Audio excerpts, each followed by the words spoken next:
경제 현안을 보다 쉽게 풀어보는 경제 읽기 시간입니다. 오늘도 다양한 경제 이슈들 김대열 경제학 박사와 함께 짚어보겠습니다. 어서 오세요. 네, 반갑습니다. 예, 안녕하십니까. 삼성전자의 4세대 고대역폭 메모리가 엔비디아의 공급 테스트를 통과했습니다. 네. 이르면 8월부터 공급이 가능하다죠? 예, 참으로 낭보입니다. 반가운 소식입니다. 요즘 세상은 세계 경제계는 인공지능이 주도하고 있습니다. 네. 이 인공지능에 앞서느냐 아니면 뒤처지느냐가 경제의 판도를 바꾼다 할 정도로 중요한데요. 이 인공지능이 요즘 이렇게 와서 중요해지고 힘을 발휘하게 될 수 있었던 것은 반도체가 인공지능용으로 나왔기 때문인데요. 그 반도체의 한 축은 엔비디아의 GPU입니다.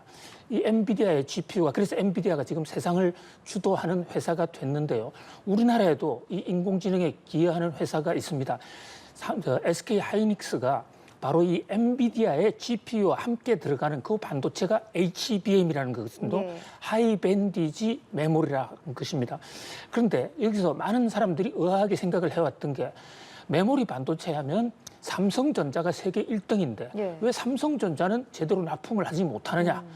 근데 이게 삼성전자가 원래 이 대목을 하다가 다른 업종에 더 투자하는 바람에 이 대목을 조금 소홀히 하는 사이에 지금 세상이 바뀐 거예요. 그러는 바람에 삼성전자는 인공지능의 물결에 제대로 타지 못했는데 지금 막 들어오는 보도에 따르면 로이터 통신이 드디어 한국의 삼성전자도 HBM 반도체를 엔비디아로부터 제품 품질 테스트를 통과해서 이 엔비디아에 팔 수 있게 됐다. 이 얘기는 메모리 세계 최대 강자인 삼성도 드디어 이제 인공지능 물결을 탈 수 있게 됐다는 굉장히 낭보로 일단 받아들여집니다. 네, 지금은 4세대 HBM이 통과를 한 거고 5세대 HBM인 HBM3E는 아직 테스트가 진행 중에 있는 거잖아요. 말씀을 주신 것처럼 SK 하이닉스가 엔비디아에 독점 공급을 하고 있는 상황에서 삼성은 좀 급할 것 같아요. 그렇습니다. 지금 문제의 핵심을 꼭 집어주셨는데요. 컴퓨터 업계의 발전 속도가 굉장히 빠릅니다. 이 4세대 HBM이라는 것은 벌써 몇 개월 전 상황입니다. 그래서 엔비디아라든지 이 GPU 만드는 인공지능용 반도체 만드는 회사들은 이미 5세대로 넘어갔습니다. 그러니까 5세대를 이제 이름은 HBM3E라고 그러는데요. 예. 이번에 삼성이 통과한 것은 4세대 HBM이거든요. 그러니까 지금 구글이나 마이크로소프트, 세계 첨단 기업들이 쓰는 인공지능에는 삼성전자가 이번에 품질 통과에도 불구하고 그쪽에는 아직 못 들어간다 이런 얘기입니다. 지금은 HBM3E를 쓰는데 이 대목은 엔비디아하고 SK가 합작을 하는데 SK 하이닉스만이 공급하고 있거든요. 예. 잘 아시는 대로 SK 하이닉스보다도 삼성이 훨씬 더 앞선 기업입니다. 그런데도 불구하고 아직도 5세대 HBM3E에 대해서는 로이터가 아직도 테스트 진행 중이다. 아직도 통과하지 않았다. 이렇게 보도를 하고 있습니다. 이 대목에 대해서 삼성전자와 엔비디아는 지금까지 공식 논평을 하고 있지 않아서 그 진위 여부는 조금 더 확인을 해봐야 되겠습니다만 적어도 로이터 통신의 보도에 따르면 이번에 HBM 통과된 것은 삼성전자는 4세대용인데 그 4세대용은 중국에만 공급되는 저사양, 그러니까 미국이 중국에 무역 보복, 무역 공격을 하면서 고가의 제품, 고급 제품은 지금 수출을 못하게 막고 있는데 그러나 저가품, 저사양은 허용을 합니다. 거기에 들어가는 게 지금 삼성전자 4세대 HBM이에요. 예. 그래서 이번에 통과됐다 하더라도 5세대가 아니라면 인공지능 시대에 아주 미미한 발전밖에 안 되는 것이다. 그런 면에서 로이터 통신 보도대로 HBM3E는 아직도 엔비디아와 한국의 SK 하이닉스가 독점하고 있고 삼성전자는 통과가 안 됐다. 따라서 삼성전자의 인공지능 시대는 아직도 완전히 꿈을 달성하지 못했고 이 라이프 사이클이 짧은 반도체 세계에서 점점 늦어지면 삼성전자가 아예 인공지능 시대에 크게 뒤처질 수도 있다. 그런 면에서 우려가 되기도 하는 대목입니다. 예, 삼성전자의 낭보와 숙제가 공존하는 이런 상황에서 노사 갈등이 길어질 수 있다는 전망이 나오고 있는데 덩달아서 좀 제조, 공급에 타격이 있지 않을까 하는 우려도 따라오고 있거든요. 이번에 노측에서 집중 교섭을 제안했다고 합니다. 이번에는 좀 합의점 찾을 수 있을까요? 그렇습니다. 그야말로 내우외환이라고 볼 수 있습니다. 국제적으로는 삼성전자가 가장 앞서가던 메모리 부분에서조차 인공지능용 HBM에 지금 보틀렉이 걸려서 SK 하이닉스에 비해서 뒤처져 있는 상황인데 그것 때문에 지금 실적도 안 좋고 회사의 각종 영업 지표가 상당히 저조합니다. 이런 와중에 회사 내부에서는 창사 이래 처음으로 지금 파업이 진행이 되고 있는 상황이거든요. 예. 그래서 어저께 노사가 이제 그 교섭을 제9차 교섭을 시작을 했는데 다시 2주일 만에 다시 만났는데 현재 크게 안건이 4가지인데요. 하나는 노조에서는 임금을 5.6% 올려달라. 그런데 회사에서는 5.1% 이상은 안 된다. 그 밖에도 이제 이 성과급 기준을 영업이익으로 바꾸는 등등의 이 4가지가 있는데 임금 문제는 크게 지금 쟁점이 아닌 것 같아요. 타결이 될 수가 있을 것 같습니다. 문제는 회사가 성과급을 주는 그 기준을 영업이익을 기준으로 하다. 이것은 회사의 경영 내용이다. 이러면서 이제 회사 측과 노조 간에 근본적으로 지금 의사일치를 하지 못하고 있는데요. 네. 이번 주말에 8시 집중 교섭을 하자. 그러니까 모든 현안을 갖다 놓고 마지막談판을 벌이자. 지금 국제사회도 삼성전자의 노사 파업을 굉장히 주목하고 있는 상황입니다. 사실 이번이 어떻게 보면 이번 주말이 마지막 기회가 아니겠는가. 집중 교섭 여기에 대해서 지금 노조는 제안하고 있는데 아직도 사측은 구체적인 입장을 밝히지 못하고 있습니다. 이 삼성전자 노조의 사실상 마지막이 될 수도 있는 집중 교섭 이게 매우 중요한 사안으로 지금 제게 째깍째깍 다가오고 있습니다. 네, 우리 반도체 업계들 그리고 삼성전자에 좋은 소식이 있었으면 좋겠고 이제 한창 휴가철 시작인데 지금 이 소식 때문에 불안하신 분도 있으실 것 같아요. 티몬과 위메프에서 판매자 정산 지연 사태가 발생했다고 하는데 무슨 일이 있었던 거예요? 예, 티몬이나 위메프 사용하시는 분들 상당히 많을 겁니다. 네. 여기 들어가면 정상 일반적인 가격보다 좀 더 싸고 또 세상에 없는 여러 가지 다양한 서비스를 이카머스를 통해서 구매할 수 있다. 예. 예약도 할 수 있습니다. 예. 그런데 이 티몬과 위메프에서 지금 대란이 생겼습니다. 위메프의 컴퓨터 시스템이 일부가 마비가 되면서 거기에 돈을 제때 주지 못하는 사건이 터지니까 그러니까 이제 전 세계적으로 여기에 들어온 사람들이 떨어지고 환급 요구가 오다 보니까 전체적으로 티맥과 위메프가 자금난에 빠져서 이러지도 저러지도 못하는 그러다 보니까 거기에 들어와 있던 가맹사들이 예. 전부 다 이탈을 해버리는.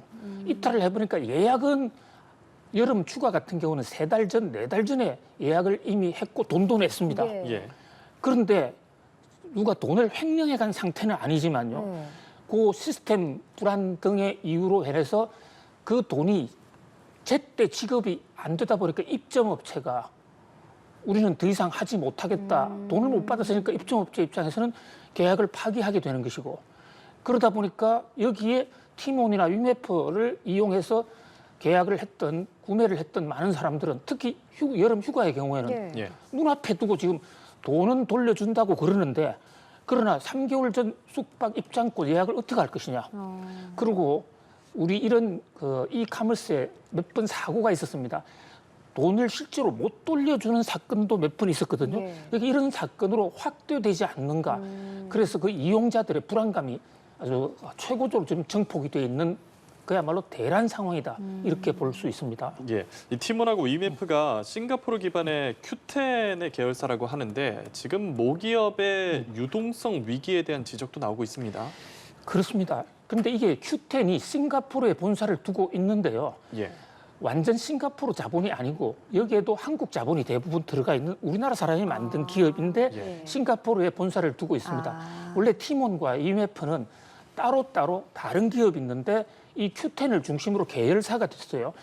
그런데 이 Q10이라는 회사가 유동성 위기, 그러니까 갑자기 줄 돈을 제때 못 주는 이런 상황이 됐단 말이죠. 그렇게 되니까 입점업체들이 떠나는 거거든요. 근데 이 입점업체들이 연쇄적으로 계속 떠나게 되면 또 그래서 가입자들이 계속 줄어들면 그 자금 부족 규모가 더 커집니다. 그렇게 되면 Q10이 파산할 수도 있는 것입니다. 파산을 하게 되면 돈을 내고 계약을 해놓고 구매했던 사람은 구매 상품이나 구매 휴가권을 제때 챙기지 못하는 것은 물론이고 원금도 제대로 받지 못할 수도 있거든요. 네. 그런 면에서 이제 불안이 가중되고 있다. 이런 면에서 우리나라의 이 관계 당국에서도 이제 긴급 점검에 들어가고 있는 그야말로 한여름 이 낮에 어떤 아닌 밤의 악몽이네요, 홍두깨다 이렇게 볼 수 있습니다. 지금 이 미정산 대란이 상품권 업계로도 번지다 보니까 왜 2021년에 있었던 그 머지 포인트 사태가 재현될 수도 있다 이런 우려도 나오고 있는데 지금 상품을 이미 구매한 소비자들은 피해 보상을 받을 수 있긴 있는 거예요?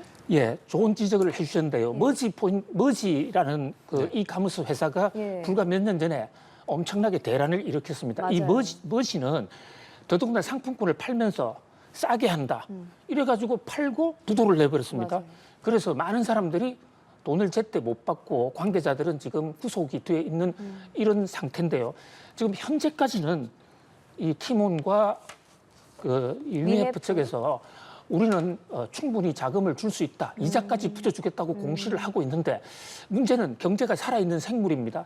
적자 규모가 커지면 그래서 유동성 부족 규모가 커지면 또 파산을 할 수도 있기 때문에 관계 당국이나 각 소비자 입장에서는 최악의 상황에도 대비하는 그런 자세가 필요할 것으로 보여집니다. 예. 마지막 주제 다뤄보겠습니다. 국내 주거용 부동산 가격의 상승률이 세계 평균 대비로 따지자면 낮은 걸로 나타났거든요. 이게 우리나라만 부동산 가격이 오른 게 아니라고 하는데 주요국들 부동산 가격 현황이 어떻게 됩니까? 그렇습니다. 우리가 우리나라 부동산 가격이 최근 한 10여 년간을 기준으로 본다면 많이 올랐습니다. 예. 그럼에도 불구하고 전 세계를 기준으로 우리나라와 비슷한 규모의 선진국들을 비교해 본다면요. 평균 상승률에 비해서 우리가 한 42 정도 수준입니다. 그러니까 예. 정확하게는 현재 지금 38인가요? 48로 48이? 화면에 보이네요. 예. 48이네요. 그러니까 48이단 말이죠. 59개국 중에서 48입니다. 14년 동안 42.9%가 올랐거든요. 거기다가 이제 물가가 오른 것을 차감해내면 그러니까 실질 가치 기준으로는 한 10% 정도 오른 게 되는데 물론 이것도 많이 오른 겁니다만은 예. 지금 부동산 이 가격 자산 거품은요. 비단 한국적 문제뿐만 아니라 세계 인플레가 진행되면서 전 세계 곳곳에서 지금 이런 문제들이 야기되고 있다.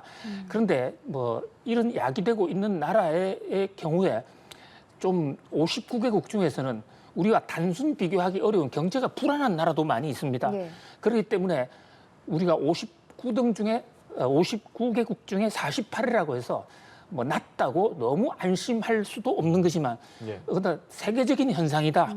그런 면에서 국제사회와 공조하면서 부동산 가격 안정, 특히 이 대목은 공급 안정, 그러니까 공급을 적절하게 늘림으로써 가격의 오름세 심리를 막는 게 굉장히 중요한 것으로 그렇게 지적이 되고 있습니다. 네, 이런 가운데 소비자들의 1년 후 주택 가격에 대한 전망을 나타내는 주택가격 전망 지수가 32개월 만에 최대치를 기록했거든요. 그러니까 소비자들의 집값 상승에 대한 기대감이 굉장히 큰 건데 하반기 주택 시장은 어떻게 전망하세요? 예, 흔히요 경제는 심리다 이렇게 얘기하는데 심리에 가장 영향을 많이 받는 것이 물가고 물가 중에서도 주택 가격입니다.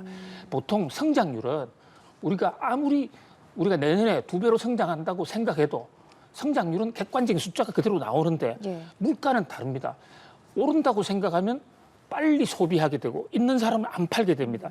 그래서 물가 오름세 심리가 굉장히 중요한데 주택 가격 전망 지수가 지금 3년 만에 최고로 올랐다.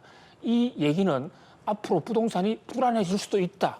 그런 어떤 하나의 시그널이거든요. 예. 그런 면에서 관계 당국, 이렇게 관계 당국이라면 국토부 같은 데서 주택의 수요 공급량 조절, 특히 공급량 확대, 그다음에 어떤 이 대출, 가계 대출에서의 수요량 조절, 금리 이런 총체적으로 가격의 안정, 국민들이 믿는 앞으로 주택 가격이 안정될 수 있을 거라는 그런 희망, 그 안전판을 주는 것이 가장 중요하다 이렇게 볼 수 있겠습니다. 예, 오늘 부동산 관련 소식까지 김대호 경제학 박사와 함께 다뤄봤습니다. 오늘 말씀 고맙습니다. 고맙습니다.